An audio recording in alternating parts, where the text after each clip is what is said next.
Hey dudes, Simplified Soltis here, and I'm back today with another Get Geared Fast guide for you.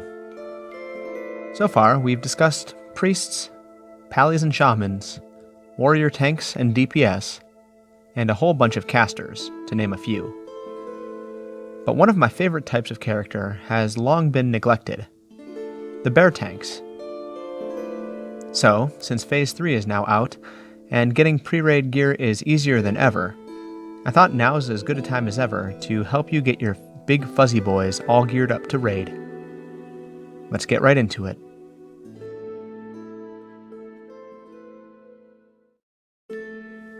As a druid tank, you're going to have little difficulty finding dungeons as you approach level cap, due to the immense demand for tanks at endgame.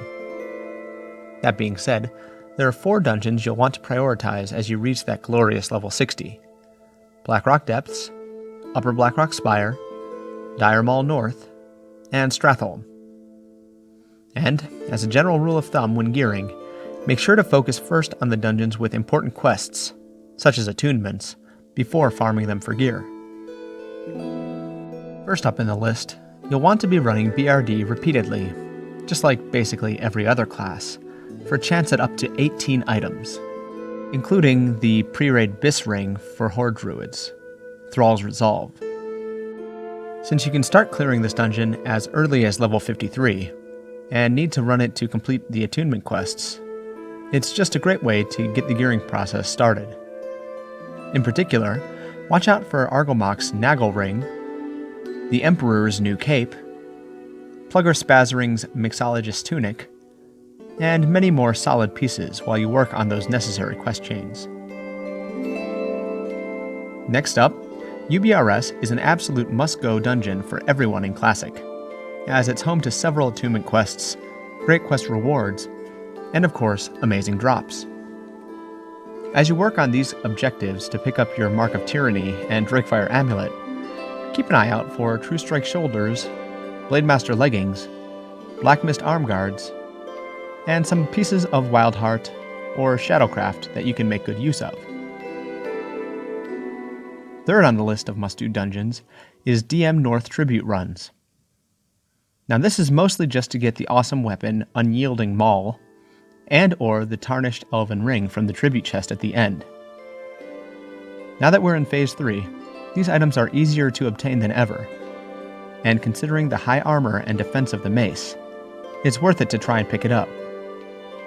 Unless you have the Warden Staff, that is. Finally, Stratholme is a 2-wing dungeon that has several good leather items. But if you haven't gotten a helm yet, what you're going to try for here is the Mask of the Unforgiven, from the boss bearing the same name. It's fairly common to see farming runs for just this boss, so consider setting one up yourself, or joining a group to pick up this amazing helm. Assuming that you don't already have something decent from leveling in BRD, that is. Okay, now that you know which dungeons to prioritize in your gearing process, let's discuss some RNG-free items for specific slots that you can collect if dungeon drops prove to be elusive along the way. Quick tip: Feral tanks have several great items that they can pick up by reaching rank 3 in PvP, and grinding their Alterac Valley reputation to Honored. So, if you enjoy that form of content at all, keep that in mind as you work on gearing up. Unfortunately, your helm is one of the worst pieces in terms of finding a guaranteed slot. So your safest bet is to ignore upgrading this piece until completing all of your attunement quests and the related dungeons, and then trying for the Mask of the Unforgiven from Stratholme. But if you don't want to farm that, you could hit up the auction house to look for a tattered leather hood, a Pride Lord halo, or just a simple wicked leather headband. Alternatively, you can complete the quest Deadwood of the North in Felwood to obtain a Helm of the Pathfinder. But chances are good that you'll want to upgrade from that anyway once you hit level 60, so yeah, good luck. Fortunately, there are several decent neck options for druid tanks pre-raid, especially for Tauren. If you're into PvP and feel like grinding AV rep to Honored, you can easily purchase a decent stam and attack power necklace, the Frostwolf Legionnaire's pendant, or Stormpike Soldier's pendant if you're Alliance. If you're Horde and hate the idea of hour-long AV queues like I do, you could simply do the quest Wanted Vile Priest Hex and her minions in the Hinterlands to obtain the Woven Ivy necklace instead. And like every class, Druids can also consider completing Tyrian Fordring's quest chain in the Western and Eastern Plaguelands to obtain a Mark of Fordring. Though this is definitely more of a DPS item, and you'd have to give up Fordring's seal to get it. So choose carefully if you complete In Dreams. As a final note, you can look in the auction house for a medallion of Grand Marshal Morris. Though it's usually quite expensive, it is an excellent necklace for all tanks, so keep it in mind as an option. Hopefully, you'll get True Strike shoulders while completing your attunements and whatnot. But if you need something else, there are 3 potentially decent items that you can grab to help you tank early on in Classic. First of all, Horde have access to the Duskwing Mantle from Nathanos Blightcaller's quest, Duskwing, How I Hate Thee. And this is an excellent place to start, even before you go into UBRS. Another potential shoulder guard you could obtain, even as Alliance, are the Wormhide Spalders from the BRD quest, A Taste of Flame. While they have no stamina or agility, the 2% hit makes them great for threat generation. Finally, you could pick up the crafted Stormshroud shoulders for some stamina and evasion if none of the other options seem good enough. Though whether or not you believe it's worth the cost in materials is up to you. Luckily, Druid tanks have access to several great cloaks that are fairly easy to obtain, though 2 of the best ones require a bit of PvP. First off, the Sergeant's Cape, or Cloak, is a reward for attaining PvP rank 3. If you've decided to farm AV rep anyway, this should basically be a free item. And it's pre-raid bis due to its high armor and stamina. If you somehow don't make rank 3 before hitting Honor though, you can also pick up a decent cloak from the Reputation Quartermaster instead. The Frostwolf Legionnaire's Cloak, or Stormpike Soldier's Cloak if you're Alliance. Of course, if you're hellbent on avoiding PvP altogether, there are a couple of crafted cloaks that you could obtain instead. The Cloak of Warding is particularly good due to its high armor and defense stats. And the Shifting Cloak is an excellent Druid tanking cloak as well, though the mats will likely take just as long to farm out as the AV reputation. So, choose wisely. Now, when it comes to chests, there are actually quite a few great items that are guaranteed for bears, but 3 in particular stand out far above the rest. First off is the very tanky Warbear Harness, which is crafted via leatherworking. With a ton of stamina and decent armor stats, it's definitely a worthwhile investment. If you prefer more agility though, the Wicked Leather Armor is another great crafted item that you could use. However, in my opinion, both of these items pale in comparison to the newly introduced Grizzled Pelt from the Druid Sunken Temple quest chain, which has an excellent spread of tanking stats. However, if you want to pick up the healing chest from that quest instead for off-spec, the leatherworking items are still a great bet. Unfortunately, there's no really decent bracers that can be crafted or obtained via a quest, so just keep an eye out for the Malefic Bracers, Shadowcraft Bracers, or Deep Fury Bracers on the auction house. For hands, there are a few viable options. First off, you can collect the Blight Leather Gloves from the Fellwood quest, A Final Blow, the final part of the Jadenar quest line. This is a good start, and one that you can get pretty easily at the level cap, but you'll probably want to upgrade this anyway. As such, there are 2 other amazing BOE options that are widely popular. Devilsar Gauntlets have okay stats, but an amazing 2-piece bonus for threat generation if you also get the leggings. Alternatively, you could easily pick up the Shadowcraft Gloves from the auction house, which offers a great 2-piece bonus for damage mitigation, 200 armor. So, if you have the belt or bracers anyway, it might be a good idea to just drop the 4 to 6 gold on this dungeon set item too. Assuming you don't particularly feel like spending hundreds of gold on the Devil Source set, that is. There are 3 guaranteed belts that you can aim for your big lovable bear. First off, if you've been farming AV Reputation, you can get your Stormpike or Frostwolf Leather Girdle, which is available upon reaching Honored. But if PvP isn't your thing, you can most definitely pick up Vashgaijin's Strand from the quest Maxwell's Mission if you're Alliance, or Warlord's Command if you're Horde. Horde is actually much luckier when it comes to this slot, as this quest is part of their Onyxia Attunement quest, so every tanky Tauren bear should already have this by this point. If neither of these options suits your needs though, or if you want to make sure you get double 2-piece bonuses from Devilsar and Shadowcraft sets, the Shadowcraft belt is another viable option that is typically pretty cheap on the auction house, so consider that as well. Unfortunately, there are no really solid legs for bears that can be obtained from quests, but there is a nice selection of BOE items that you can pick up from the auction house or have crafted for you. First off, the Devilsar leggings are a great item for bears wanting to get that 2% hit for threat generation. They lack a bit in survivability though, so unless you've got the gloves to match, you may be better off keeping an eye out for the Plaguehound leggings, a high agi pair of pants with 1% hit on them already. But if you're cheap like me, you'll probably end up just going for the Warbear Woolies, a crafted BOE item that is super cheap to craft.